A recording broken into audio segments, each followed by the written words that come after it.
Vous m'aviez demandé de venir pour parler de poésie avec vous, moi qui publie des poèmes, et soutiens donc souvent le nom de poète. Je vous ai déçu, j'ai inventé cette déception-là.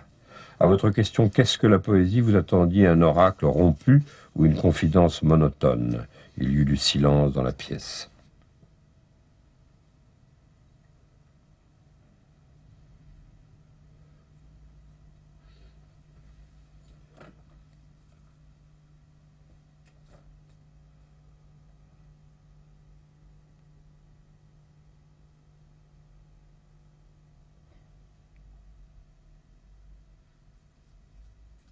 Aujourd'hui, tout le monde dit, les hommes politiques m'ont dit, c'est surréaliste. Qu'est-ce que ça veut dire, c'est surréaliste? Alors, un homme politique entend une phrase ou une assertion, il dit c'est surréaliste. Ça veut dire que ça n'a aucun rapport avec la vérité. De sorte que pour l'entente commune, et c'est très grave, surréaliste, le mot qui donc désigne la pensée, l'œuvre autour de Breton, d'un grand nombre de poètes, est devenu plus ou moins synonyme de, non même pas tellement de mensongère, mais de n'importe quoi.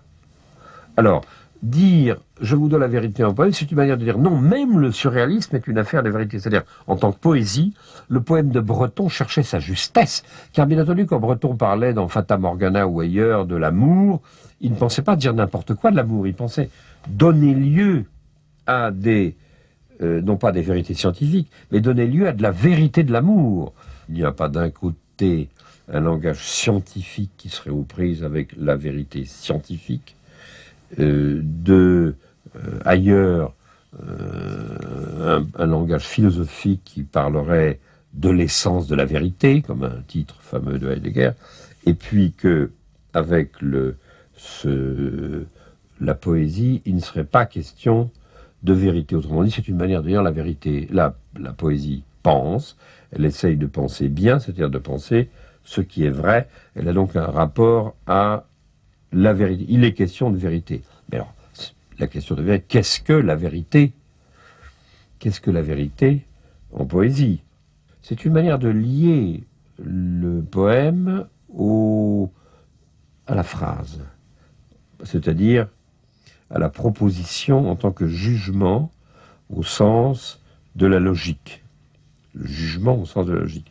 Juger, bien juger, c'est-à-dire articuler un jugement tel que cette proposition soit vraie, par exemple, soit véridique, mais dans quel sens, soit vérifiable. La pleine difficulté de la vérité se joue dans le poème.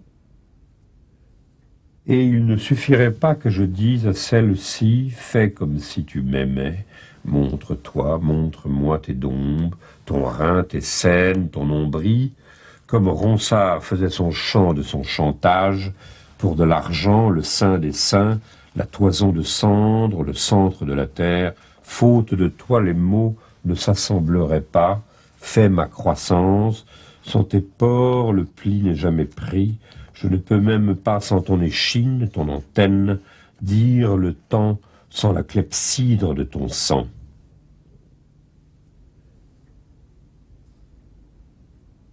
Je ne fais pas de différence, au fond, entre penser et écrire. Penser, c'est parler, parler, c'est écrire. Chercher ces mots, c'est penser. Donc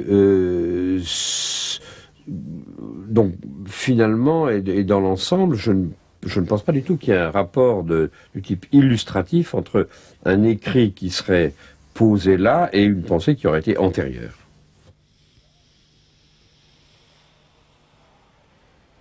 Quand le poème prend un mot philosophique, il veut comme faire l'histoire rapide d'une métamorphose. C'est-à-dire, voilà comment telle chose, telle circonstance s'est changée dans ce mot philosophique. Et c'est une quasi-étymologie qui peut être fantaisiste. Aucun mot n'est plus difficile qu'un autre. Un mot philosophique n'est pas plus difficile. Chacun trouve normal d'aller dans une pharmacie et de sortir un mot grec pour demander un médicament. Eh bien, il y a des mots grecs qui sont les médicaments de la philosophie. C'est-à-dire, c'est pas plus difficile de parler de propylbarbiturate dans une pharmacie ou de transcendantal en philosophie. Un mot, en lui-même, n'est pas difficile. C'est l'arrangement des mots, c'est la phrase et la pensée. Donc, ce sur quoi j'insiste maintenant, c'est pour dire que de toute façon, l'élément de la pensée philosophique et l'élément de la pensée poétique, c'est l'élément commun, c'est-à-dire l'élément de la langue maternelle. Je n'ai de rapport avec les langues mortes que dans la mesure où le français parle latin, grec. Le rapport à la langue morte voudrait être un rapport vivant. Le rapport vivant avec la mort.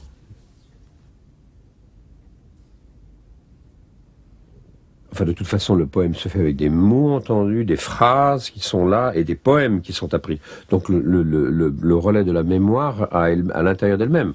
Donc, un poème où apparaît une femme qui s'appelle Marie, et comme toujours, disons, au confluent de deux choses. D'une part, une expérience, quelque chose de non livresque, et d'autre part, en même temps, une mémoire, une référence, une citation. Donc c'est un poème fait avec des mots préhensards.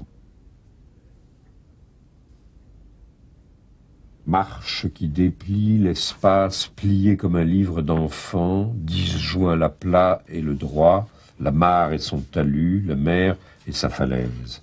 Prisonnier des chaînes de noms comme un forçat sous le joug qui traverse son enjou, sans pouvoir plus faire un geste vers elle, étranger au travail, mais l'épuise des yeux, dit Juvénal, comme personne, on l'emporte. Un champ plein de comparaisons a-t-il besoin d'amants ignares, et cet amour insuffisant, car il ne reste pas, peut-il lui ajouter sa nudité. Ô plante hémophile, bête mortifiée, la pitié me leste. N'y a-t-il que le conte qui vous respecte, ou le dessin minutieux qui fascine comme un savoir, ou quel nom propre comme celui de la mûre? Marie qui voudrait votre nom retourner, il trouverait aimé. Où l'homonyme rentre dans la synonymie, car ce fruit n'est là que sur le point d'être mangé. On trouve différents niveaux d'incorporation dans votre œuvre. On trouve des citations, des traductions, des références. Donc, jusqu'à quelle limite vous pouvez aller dans l'incorporation d'une référence étrangère dans vos textes? On peut prendre ce terme, comme l'a fait Jacques Derrida, pour indiquer ce que c'est qu'une traduction, dans quelle mesure l'horizon de la traduction est une absorption, un passage d'une langue dans une autre. Disons, un trance, un passage complètement achevé. Ça serait la réussite de tout ce qui est le geste d'une traduction, que de passer d'une langue dans une autre en laissant un certain nombre de traces, je ne dirais pas sans laisser de traces, mais justement en laissant un certain nombre de traces, à savoir le texte traduit. Vous n'avez pas de contrainte d'écriture de départ. C'est pas du tout l'absence de contrainte, c'est la réflexion et le savoir de toutes les contraintes. Je dis le fait que l'écrivain dispose d'une possibilité supplémentaire, à savoir il peut là ou prendre la ponctuation correcte, par exemple mettre un point parce qu'il en faut un, ou bien déponctuer, ou bien surponctuer. Pour moi, ce qu'on appelle moderne, l'esprit d'une méthode moderne en poésie et dans les arts, ce serait celui d'une généralisation. Non pas d'une suppression, mais d'une généralisation. L'italique, ça n'est pas le corps qui est utilisé dans le poème, donc c'est à la fois l'extérieur, et en même temps, comme c'est ce qui est mis en relief, c'est le plus central du poème. L'italique, c'est beau, souvent, dans la typographie. Alors, je m'en sers aussi parfois pour mettre des choses en marge, un peu comme des didascalies qu'il y a dans le théâtre, qu'il y a rarement, un peu comme une autre voix qui, discrète et en aparté, entend jouer dans la page. C'est une indication de ton différent s'il vient d'y avoir une diction de cette page.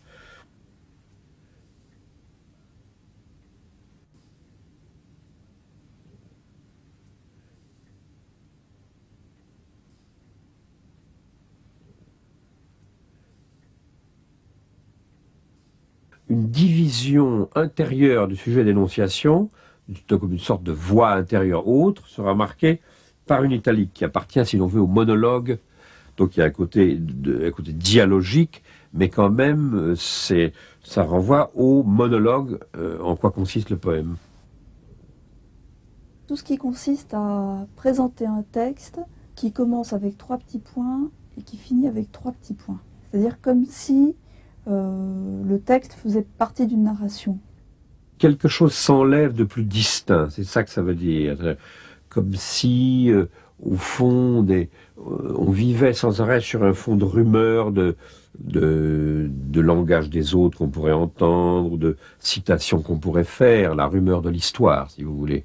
Et qu'une séquence s'enlève plus distinctement. Elle est tout à coup perçue par un sujet d'énonciation qui la recueille et qui la fait entendre. Hein. C'est plutôt comme pour marquer un rapport fond-forme au sens de la Gestalt, si l'on veut, rapport sur le fond du bruit, mais du bruit, pas tout à fait bruit, on pourrait dire rumeur signifiante déjà, va s'enlever, va se laisser entendre une voix qui vient d'où, est-ce qu'elle vient du dedans ou est-ce qu'elle vient du dehors? Bon, un poème, entre parenthèses, ça serait le contraire, ça serait une voix renfoncée plutôt que en relief, une voix en creusement plutôt qu'en relief. Au fond, ça va vers une certaine mise en scène, tout ça. C'est comme des allusions. C'est comme s'il y avait donc dans le texte écrit, le poème sur la page, un besoin ou un certain regret de mise en scène. Dans les traités les plus classiques de rhétorique, le conseil va plutôt, et la ruse rhétorique va plutôt à la dissimulation. Ne faites pas remarquer l'étoffe du tissu, le procédé que vous employez pour faire telle figure. Et puis, l'autre disposition, c'est si j'attire l'attention là, en le faisant remarquer, en même temps, je dissimule ce que je fais par ailleurs, ou bien, peut-être, pour dire, je provoque un oubli plus général. De toute façon, je ne provoque pas une science et une conscience absolue de ce qui est en train d'avoir lieu, et par conséquent, c'est une manière aussi de dissimuler, de ne pas se faire remarquer. Vaut-il mieux, pour ne pas se faire remarquer, se faire remarquer ou ne pas se faire remarquer? Il y a toujours eu cette hésitation dans la disposition rhétorique. Comment vous vous situez par rapport à cette Moi, question? j'utilise plutôt la deuxième façon. Puisque, effectivement, je mets des remarques par des mots spéciaux ou des fragments d'explications spéciales à l'intérieur du texte sur ce que le texte est en train de faire.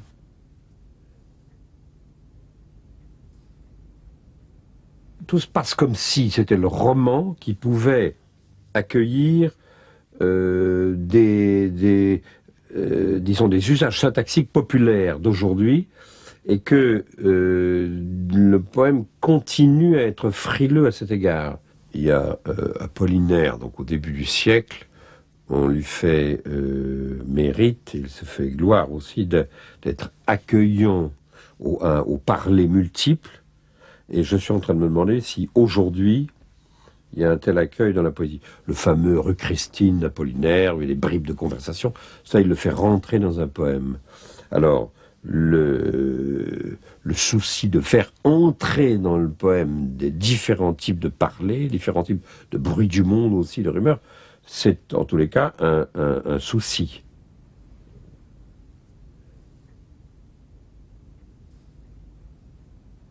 Le lecteur d'aujourd'hui, il voit VGE a pris le TGV pour pratiquer une IGV. Tout le monde sait de quoi il s'agit. Mais est-ce que ce ne sont pas des mots? Est-ce qu'ils ont de l'avenir? On ne sait pas. D'une certaine manière, ils ont une certaine laideur. En tous les cas, il leur manque un passé. Et puis, ils provoquent le sentiment d'un manque, puisque le lecteur sait que c'est pas un mot hébreu qui serait fait avec des consonnes seulement, dans l'esprit de la langue, mais que c'est donc une facilité, un repère, une vitesse, que c'est périssable, quoi. Alors est-ce qu'on peut, avec des acronymes périssables, faire rentrer ça dans la langue? Moi, je ne suis pas du tout contre ça.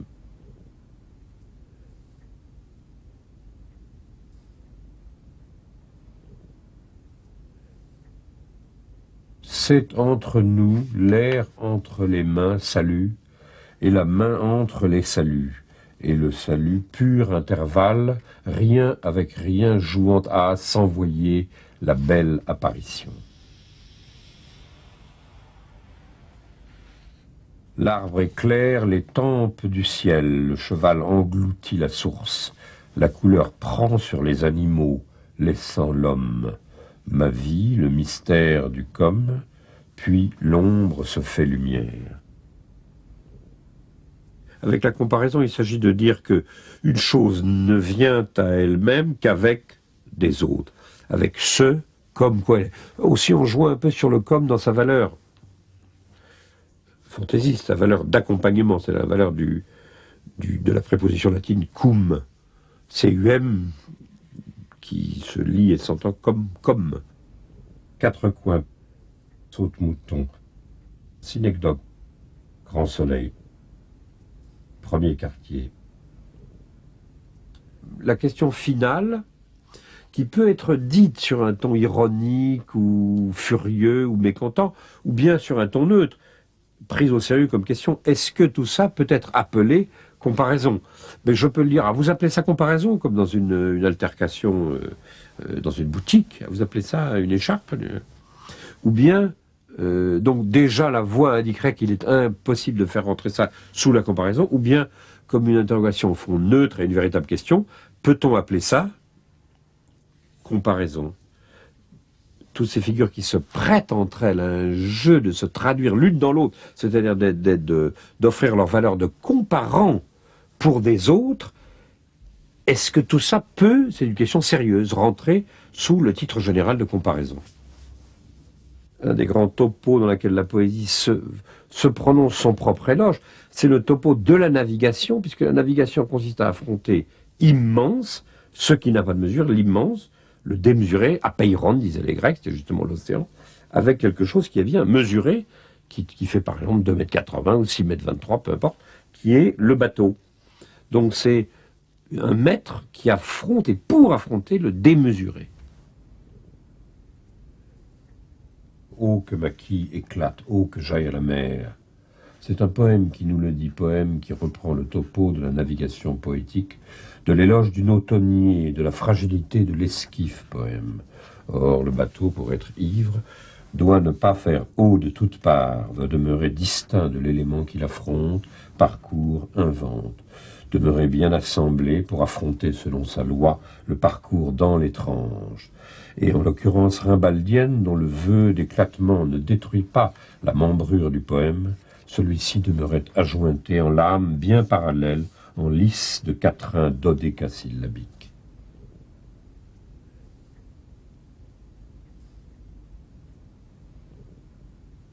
Il n'y a pas d'arrangement de mots, on peut appeler ça une phrase ou une séquence quelconque, qui ne soit en même temps. Alors vous voyez là, j'hésite entre figuré, figurant, figural. L'essentiel, c'est qu'il y ait figure dans l'affaire. Je ne vois pas par où on pourrait dire que la pensée soit hors figure, dans ce sens le plus général. Elle ne se rapporte à elle-même que grâce à des mouvements, que par des mouvements qui sont en même temps toujours des mouvements du corps. Si tu avances une proposition, tu retires une proposition, tu es à charge à toi-même, qu'est-ce que ça veut dire être à charge, avancer? C'est toujours la pensée frayant son propre espace qu'on peut appeler logique, le fait par des mots qui sont des mots, des dispositions du corps.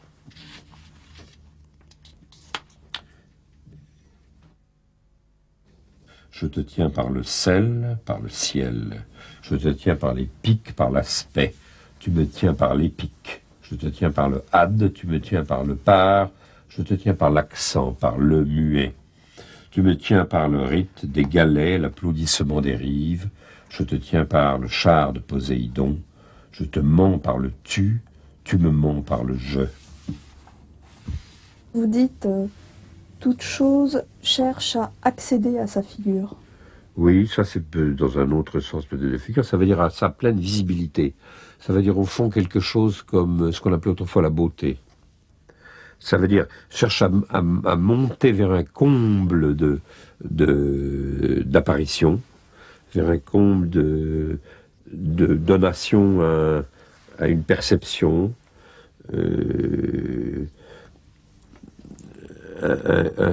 un plus être elle-même qui est en même temps un plus d'apparition. Et je pense que c'est ça qu'on appelle beauté depuis toujours. Je dirais aussi bien un plus de semblance. Ce qui ne veut pas dire forcément un plus de ressemblance. Parce que quand j'admire dans une peinture un Manet, mettons un petit chien, je ne m'intéresse pas tellement au fait que ce chien-ci ressemble au chien de ma voisine, sinon que je m'intéresse à une semblance chien, à un faire-chien, qui est alors que je peux évidemment tirer vers la philosophie en parlant de caninité, mais c'est pas la peine. À une semblance chien, ou bien dans le cas de Hokusai, on dirait une semblance lion, ou que sais-je. Et c'est ça que je veux dire par plénitude d'apparition, à quoi l'art, j'allais dire contribue, mais c'est trop peu dire, justement, la pleine mesure de semblance d'une chose étant donnée par une œuvre d'art.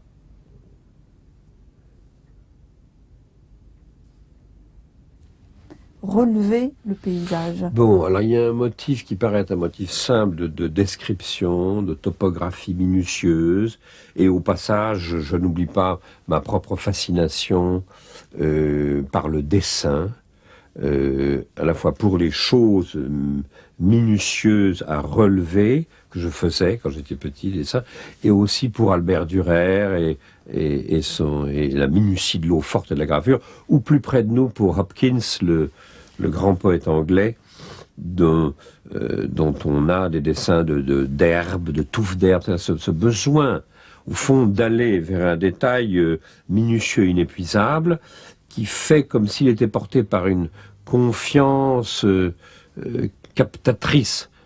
La méthode de la transposition, c'est tout ça à quoi réfléchit un art, par exemple un art poétique. En quoi consiste la transposition poétique? Il y a bien un mouvement de partir fidèlement d'une chose pour la transporter ailleurs et finalement la proposer à un lecteur ou à un auditeur qui peut-être fera ce mouvement-là ou le transportera dans son expérience, la perdant ou la gardant. C'est l'énigme de la lecture.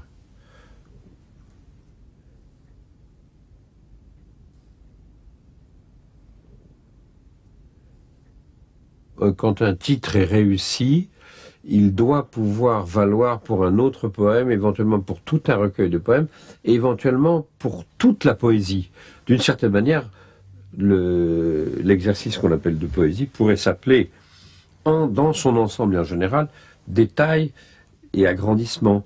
Par exemple, il s'agit de l'attention à un mot isolé, et même si le poème n'est pas une affaire de mots séparés, disons, le transport d'un mot en dehors du contexte ou de la circonstance où il fut prononcé pour l'entendre sous tous ses aspects, consiste bien dans le prélèvement d'un détail et dans un agrandissement de son effet de signifiance ou de sens.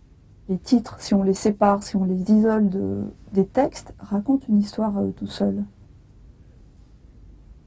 Oui, probablement aussi un petit effet d'ironie ou de rappel parodique, parce que n'oublions pas que dans la parodie, il y a l'ode, et que parodie, ça pourrait être aussi d'une certaine manière un titre général pour tout ce qui est poétique à partir d'une certaine époque, en particulier moderne, de manière de revenir à côté de l'ode pour continuer l'ode, parodiquement. Alors, la valeur parodique ici, et ironique, ça serait contenu dans une sorte d'allusion à ce qu'on appelait au XVIIIe siècle les titres exhaustifs, c'est-à-dire qui sont surtout valables pour le roman, c'est-à-dire qui viennent titrer un chapitre où l'on voit que D'Artagnan, ayant perdu son mouchoir, le retrouve dans la poche de, etc.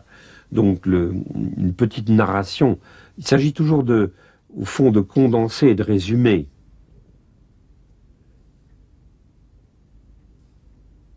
Qu'est-ce que vous visez quand vous supprimez tous les titres des poèmes? Je ne les supprime pas, il n'y en a pas. C'est-à-dire que le titre, c'est au fond, pour moi c'est assez simple, cet aspect-là, c'est-à-dire ça renvoie à une différence du type espèce-genre. Autrement dit, il y a le titre, il y en a un, mais c'est un titre qui couvre une séquence.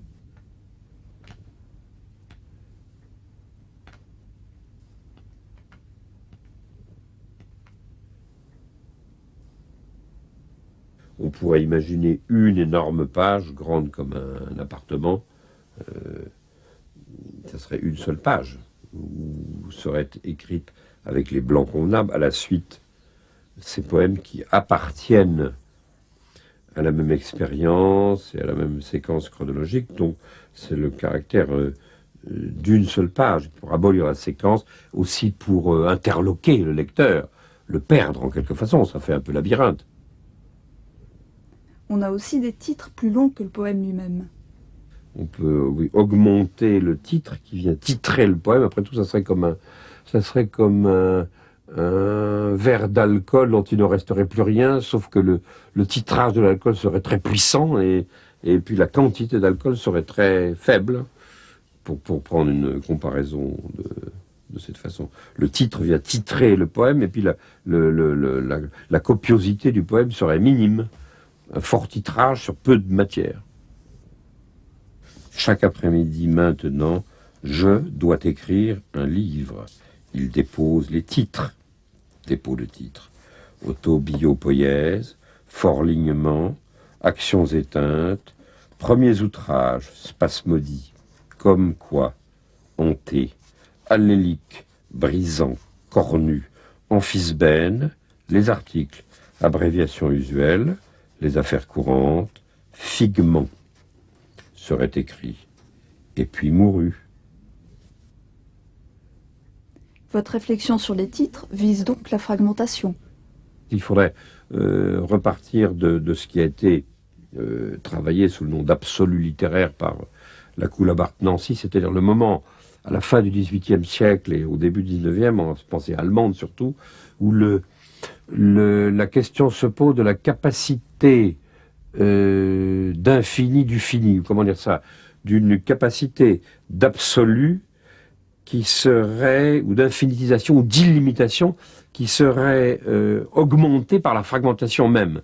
C'est le fragment dans la mesure même où il est brisé, contenu et réduit, qui est comme plus riche de développement, qui est comme plus capable d'infini ou d'absolu, pour reprendre un des grands mots de cette pensée idéaliste. Le désir d'éclatement, le désir de dislocation, on peut montrer qu'il s'accélère et qu'il s'enivre dans ce qu'on appelle l'art moderne. Mais bien entendu, le jeu dans son entier, le jeu du poème dans son entier, comme jeu de conjoindre et de disjoindre, est toujours, d'une part, on pourrait dire, menacé par des risques d'explosion, et d'autre part, lui-même tenté de jouer la rupture. Il y a même des figures de rhétorique qui prévoient l'inscription de la rupture, de l'ellipse, de la réticence, de l'anacolute. On peut, si vous voulez, on pourrait montrer avec la terminologie rhétorique que le vœu d'éclatement, le désir d'éclatement, il est prévu et prescrit dans des figures elles-mêmes régulières.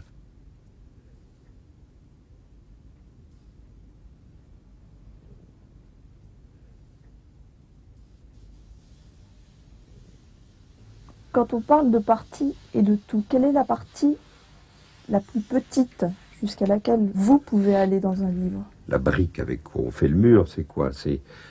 Mais en même temps, c'est une question, je veux dire. Disons, alors pour moi, ce serait la phrase. C'est-à-dire quelque chose, cette chose étant une séquence verbale, séquence langagère, qui est une autonomie possible. Et dans autonomie, il faut entendre aussi autonomie de signification. Alors l'unité la plus grande, ça nous amène du côté de ce qu'on appelle le livre. Le livre peut être monopage, donc comment dit-on, unifolioté ou je sais pas quoi.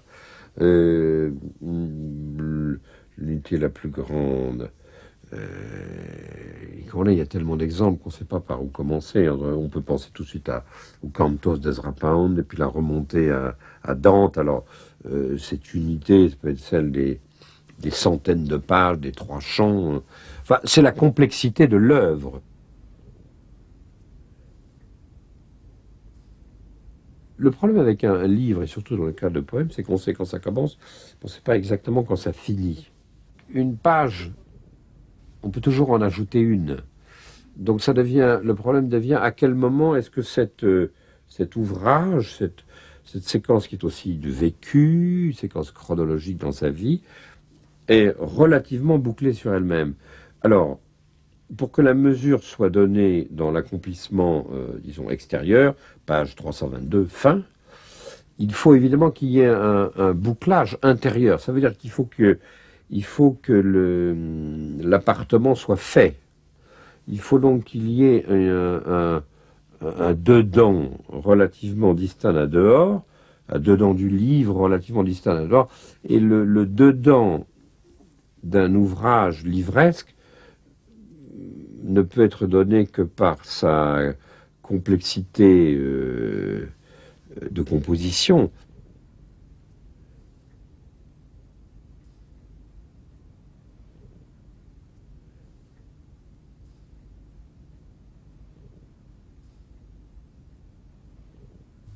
Quand vous commencez un livre, vous avez cette mesure en tête? Non, pas du tout. Non, non, non.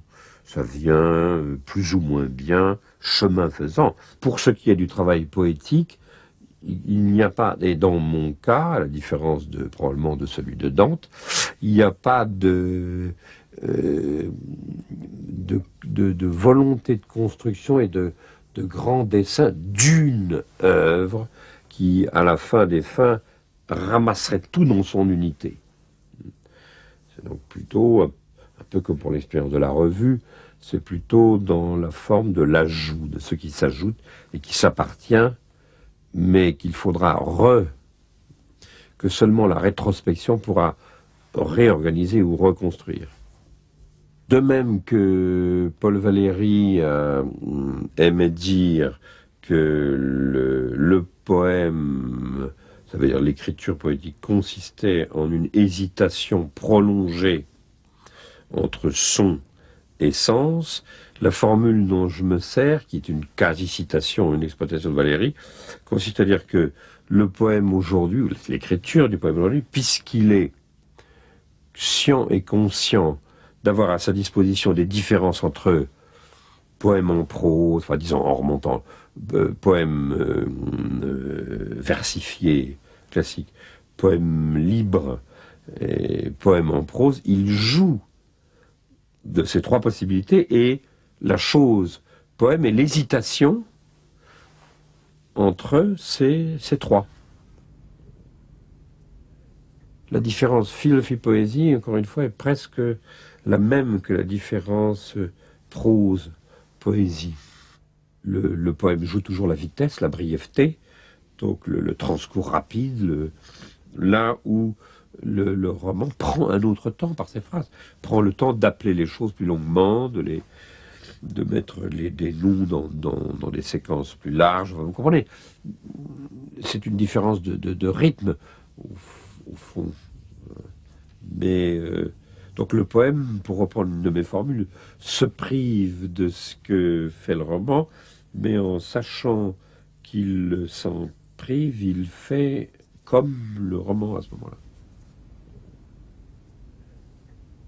L'expérience de la limitation à l'intérieur des possibilités poétiques est en même temps une expérience de frustration de ne pas être capable de narration, de distinction nette dans des personnages qui auraient même une quasi-histoire, dans une intrigue. Ceci, c'est vraiment une autre manière d'écrire. Ce qui sera à pointer, c'est le changement de vitesse que la réunion des deux permet.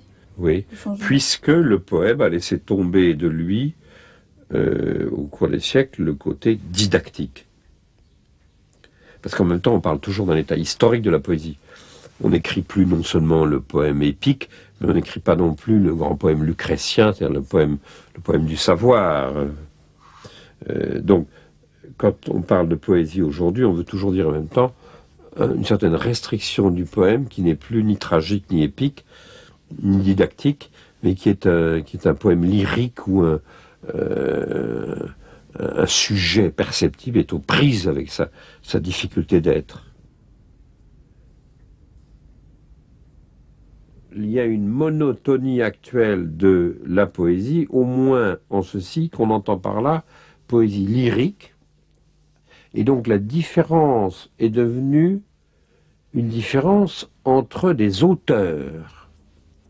On ne parle plus de différence entre tragique, épique, on parle de différence entre Jacques Réda, Jules Stéphan, Francis, pour prendre des noms de poètes encore plus illustres, Francis Ponge et René Char. Alors on dit c'est du Ponge, c'est du Char, comme on dit c'est de la viole de gambe ou de la clarinette. Mais les différences entre poèmes sont les différences entre poètes. Quand on parlera d'écrire, pris absolument ou intransitivement, c'est un moment, ça correspond à mon avis, à un moment où il faut réinsister sur la singularité, la spécificité de l'acte d'écrire. Donc, localement et pour des raisons de polémique ou de critique, ou bref, de refaire la clarté de la distinction, on dit mais attention, il faut, qu'est-ce que c'est qu'écrire ? Donc on va inciter sur l'intransitivité ou le caractère absolu de l'écrire. Ça correspond à des moments où, par exemple, l'écriture littéraire est menacée. Alors il faut revenir dans l'absolu littéraire, des choses comme ça, mais la pleine portée d'écrire ou de peindre. Alors on cite à ce moment-là toujours la phrase de Mallarmé, cette étrange pratique qu'il écrit, cette étrange pratique, qu'il est jalouse pratique, qu'il accomplit intégralement se retranche. Mais intégralement se retranche. Disons, pour vous faire comprendre avec un exemple très simple, c'est le moment du dictionnaire. Bien entendu, c'est le moment réflexif et du dictionnaire. Se retranche en écrivant, ça ne veut pas dire acheter une chambre de bonne, s'isoler, couper le téléphone. On peut faire ça, mais on peut ne pas le faire. Après tout, Valérie Larbaud, dont on parle ces jours-ci, ou bien continuer à prendre le train ou en écrivant. Non, ça veut dire c'est le moment réflexif. On entre dans le relief et l'intériorité propre de l'écrire. Se retranche. Autrement, alors pour prendre un exemple simple, tout à coup j'ouvre un dictionnaire. Écrire, c'est ouvrir un dictionnaire. Bon, alors, quand j'ouvre le dictionnaire, je suis là dans un mot, avec le mot, je vois des items de la sémantique diachronique, et c'est ça le moment du retranchement, mais c'est évident que c'est un moment seulement. Alors, qui écrit a l'usage du dictionnaire, qui ouvre un dictionnaire est aux prises avec, pendant quelques instants avec le mot seul, les mots entre eux, je suis dans les mots entre eux, mais c'est évident qu'ensuite on referme le dictionnaire, on écrit la chose d'une manière que cette chose est destinée, adressée, datée, et qu'à ce moment-là, elle entre en relation avec. Donc pour moi, résumé, l'écrire pris intransivement, l'insistance sur l'écrire pris absolument, est un moment dans la réflexion sur l'écrire en général. Poème de la circonstance, faim, soif, cri, danse, danse, danse. Les choses à l'abandon, mais pas même encore circonscrites, attendent un poème qui resymbolise, rassemblant autour du berceau banal d'un geste, d'un fait divers, toutes les faits qui le dotent par allusion, l'extrayant de sa délinquance ou de sa déréliction pour le relier, associent, font accourir l'ancien, l'éloigné, le différent. La circonstance est la muse. Le poème tel qu'il est devenu, aujourd'hui, et j'ai un peu dit ça tout à l'heure à propos de Zinoviev, s'est privé de la possibilité d'écrire un morceau épique sur la bombe atomique, mais ça n'empêche pas que penser, c'est écrire, et écrire, c'est écrire du monde, du cours du monde actuel. Et donc, il y a deux mouvements, c'est toujours la même chose pour moi. Je ne peux pas considérer l'engagement sans prendre en même temps le « dégage-toi » de Paul Celan. Paul Celan, à un moment, dans son fameux discours d'après-midi, « dégage-toi ». Ça revient, je crois, au moment mallarméen de tout à l'heure, se retrancher. Mais ça ne veut pas du tout dire qu'il n'y a pas d'engagement. Moi, j'ai écrit un livre au sujet de Shoah, dans lequel j'ai une méditation qui accompagne le film de Claude Lanzmann, Shoah. Dans cette méditation, il y a des poèmes en prose. Par exemple, il y a un poème au mur de Tcherniakov et des choses comme ça. Et là, j'entendais écrire un poème en prose, qui justement appartient à une séquence au sujet du Shoah, c'est-à-dire de l'extermination, etc. C'est-à-dire tout à fait contemporain. Donc finalement, je suis obligé de dire que j'annule ma première façon de parler. Voilà. Le poème d'aujourd'hui peut comporter, et comporte parfois, en tant qu'il est peut-être en prose, en tant qu'il est peut-être le poème, en prose, cet intérêt et cet engagement puissant dans les comment on va dire, les drames, comme on voudra dire, l'horreur contemporaine, la démesure contemporaine. Comprenez-vous qu'il faut de toute urgence, avant qu'il soit trop tard, changer les livres en notre âme, faire monter dans l'arche toutes les figures, traduire sans relâche les paraboles en poèmes, en citations pour nos circonstances, en entretien, en ordinaire du jour. La poésie d'aujourd'hui, même si elle parle de mythes et ramasse des fables anciennes, elle n'y croit plus. Comment continuer à faire le poème sans plus croire avec ce que le poème, sans plus croire en ce que le poème continue à transporter, mais qu'il ne peut transporter que parodiquement ou de manière érudite, puisque quand je lis un hymne homérique à Aphrodite, je peux supposer que pour le contemporain d'Homère, l'hymne à Aphrodite était une manière de penser et de parole religieuse vers une divinité. Mais si aujourd'hui je mets Aphrodite dans un poème, je ne crois, ni personne ne croit en Aphrodite en tant que déesse. Alors qu'est-ce qu'elle est devenue? Il y a quelque chose de dépouillé, de mise à nu, de démystifié, de démythologisé dans la poésie d'aujourd'hui, qui fait que d'une certaine manière l'épreuve ultime de la vérité, plus décisive pour nous par le passé, je dirais, dans la mesure même où cette vérité plus dure et dépouillée de croyances religieuses, dépouillée de l'usage des fables, il y a une décréance générale et caractéristique de l'homme d'aujourd'hui qui fait que pour lui l'affrontement avec ce qu'on appelle la vérité, qui peut être par exemple la vérité de la mort, a quelque chose de plus dur, et que c'est ça la mesure du poème d'aujourd'hui. Beaucoup de gens et des poètes ne partageraient pas cette façon de voir. Moi je crois ça. C'est justement là où vient se réfugier la lutte plus nue et plus dure avec ce qui serait vrai. Donc il y a une épreuve plus sauvage avec la vérité.